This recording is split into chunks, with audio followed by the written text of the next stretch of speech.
Hearth Fire, Book 9 of 2920, The Last Year of the First Era, by Karlovac Townway. 2 Hearth Fire, 2920, Gideon Blackmarsh. The Empress Tavia lay across her bed, a hot, late summer wind she could not feel banging the shutters of her cell to and fro against the iron bars. Her throat felt like it was on fire, but still she sobbed uncontrollably, wringing her last tapestry in her hands. Her wailing echoed throughout the hollow halls of Castle Gioves, stopping maids in their washing and guards in their conversation. One of her women came up the narrow stairs to see her mistress, but her chief guard Zook stood at the doorway and shook his head. "She's just heard that her son is dead," he said quietly. 5 Hearth Fire, 2920, The Imperial City, Cyrodiil. "Your Imperial Majesty," said the potentate Versaduce through the door. "You can open the door. I assure you you're perfectly safe. No one wants to kill you." "Mara's blood," came the Emperor Riemann III's voice, muffled, hysterical, tinged with madness. "Someone assassinated the prince, and he was holding my shield. They could have thought he was me." "You're certainly correct, Your Imperial Majesty," replied the potentate, expunging any mocking qualities from his voice while his black-slitted eyes rolled contemptuously. "And we must find and punish the evildoer responsible for your son's death. But we cannot do it without you. You must be brave for your empire." There was no reply. "At the very least, come out and sign the order for Lady Regia's execution," called the potentate. "Let us dispose of the one traitor and assassin we know of." A brief pause, and then the sound of furniture scraping across the floor.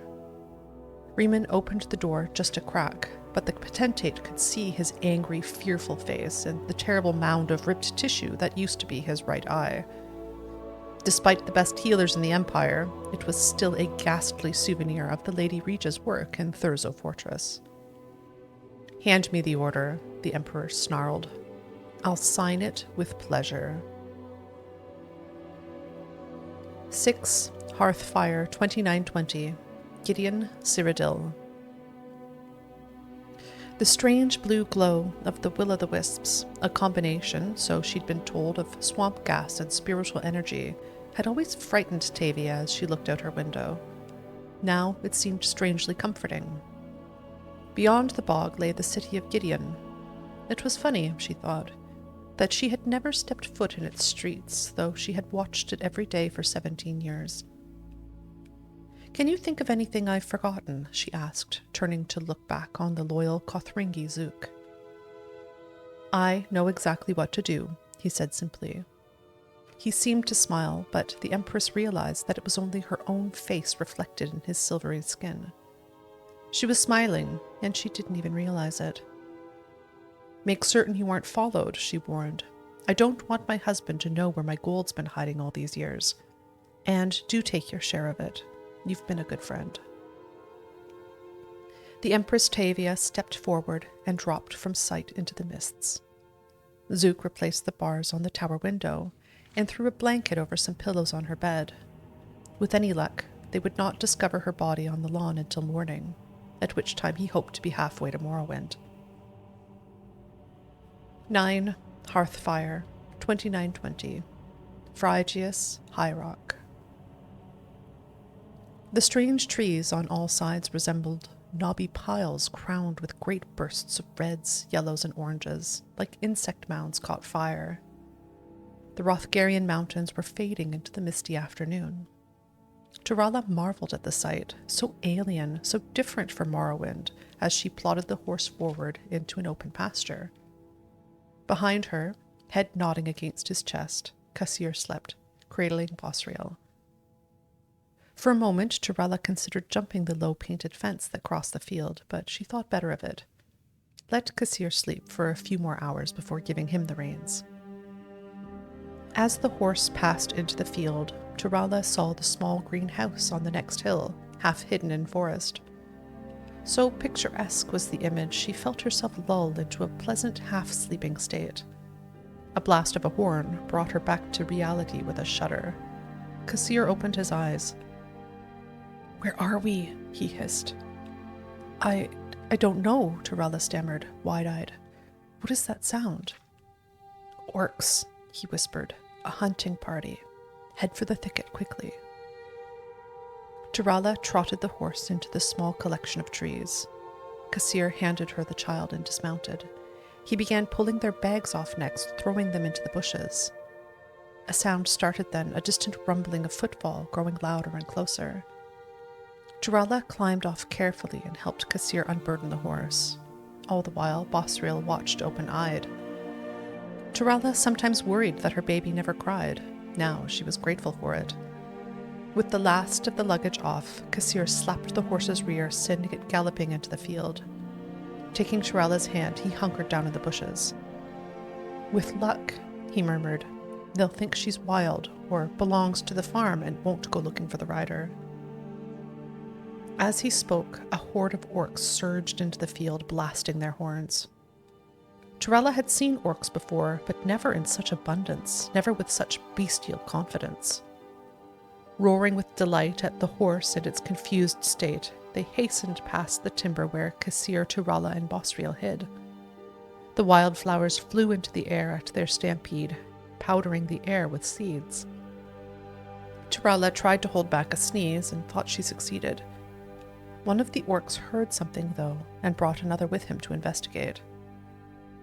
Kasir quietly unsheathed his sword, mustering all the confidence he could. His skills, such as they were in spying, not combat, but he vowed to protect Torella and her babe for as long as he could. Perhaps he would slay these two, he reasoned, but not before they cried out and brought the rest of the horde. Suddenly, something invisible swept through the bushes like a wind. The orcs flew backwards, falling dead on their backs. Torella turned and saw a wrinkled crone with bright red hair emerge from a nearby bush. "I thought you were going to bring him right to me," she whispered, smiling. "Best come with me." The three followed the old woman through a deep crevasse of bramble bushes that ran through the field toward the house on the hill. As they emerged on the other side, the woman turned to look at the orcs feasting on the remains of the horse, a blood-soaked orgy to the beat of multiple horns. "That horse yours?" she asked. When Kasir nodded, she laughed loudly. "That's rich meat, that is. Those monsters will have belly aches and flatulence in the morning. Serves them right." "Shouldn't we keep moving?" whispered Torella, unnerved by the woman's laughter. "They won't come up here," she grinned, looking at Bosriel, who smiled back. "They're too afraid of us." Torella turned to Kasir, who shook his head. "Witches. Am I correct in assuming that this is old Barbin's farm, the home of the Skeffington Coven?" "You are, pet," the old woman giggled girlishly, pleased to be so infamous. "I am Mynista Skeffington." "What did you do to those orcs?" asked Torella, back there in the thicket. "Spirit fist, right side the head," Mynista said, continuing the climb up the hill. Ahead of them was the farmhouse grounds, a well, a chicken coop, a pond, women of all ages doing chores, the laughter of children at play. The old woman turned and saw that Torella did not understand. "Don't you have witches where you come from, child?" "None that I know of," she said. "There are all sorts of wielders of magic in Tamriel," she explained. "The Psijics study magic like it's their painful duty. The battle mages in the army on the other end of the scale hurl spells like arrows. We witches commune and conjure and celebrate. To fell those orcs, I merely whispered to the spirits of the air, Amaro, Pina, Talatha, the fingers of Kinnereth and the breath of the world, with whom I have an intimate acquaintance, to smack those bastards dead. You see, conjuration is not about might or solving riddles or agonizing over musty old scrolls. It's about fostering relations. Being friendly, you might say." "Well, we certainly appreciate you being friendly with us," said Kasir. "As well you might," coughed Mynista. Your kind destroyed the orc homeland 2,000 years ago. Before that, they never came all the way up here and bothered us. Now, let's get you cleaned up and fed." With that, Mynista led them into the farm, and Turala met the family of the Skeffington Coven. 11 Hearth Fire, 2920, the Imperial City, Cyrodiil. Regia had not even tried to sleep the night before, and she found the somber music played during her execution to have a soporific effect. It was as if she was willing herself to be unconscious before the axe stroke.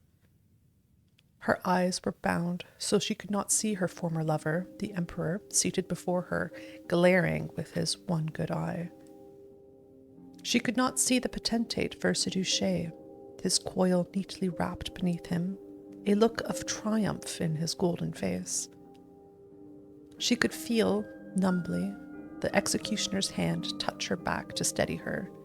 She flinched like a dreamer trying to awake. The first blow caught the back of her head, and she screamed.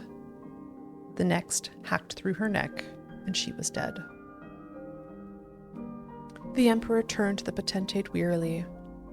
"Now, that's done. You said she had a pretty sister in Hammerfell named Corda?" 18 Hearth Fire, 2920, Dwinnen, High Rock. The horse the witches had sold him was not as good as his old one, Katsir considered. Spirit worship and sacrifice and sisterhood might be all well and good for conjuring spirits, but it tends to spoil beasts of burden. Still, there was little to complain about. With the Dunmer woman and her child gone, he had made excellent time. Ahead were the walls surrounding the city of his homeland. Almost at once, he was set upon by his old friends and family. "How went the war?" cried his cousin, running to the road. "Is it true that Vivek signed a peace with the prince, but the Emperor refuses to honor it?" "That's not how it was it?" asked a friend, joining them. "I heard that the Dunmer had the prince murdered and then made up a story about a treaty, but there's no evidence for it." "Isn't there anything interesting happening here?" Kassir laughed. "I really don't have the least interest in discussing the war or Vivek." "You missed the procession of the Lady Corda," said his friend. "She came across the bay with full entourage and then east to the Imperial City." "But that's nothing. What was Vivek like?" asked his cousin eagerly. "He's supposed to be a living god." "If Shia Gorath steps down and they need another god of madness, he'll do," said Kassir haughtily. "And the women?" asked the lad, who had only seen Dunmer ladies on very rare occasions. Kassir merely smiled. Turala Skeffington flashed into his mind for an instant before fading away. She would be happy with the coven, and her child would be well cared for. But they were part of the past now, a place and a war he wanted to forget forever. Dismounting his horse, he walked it into the city, chatting of trivial gossip of life on the Iliac Bay.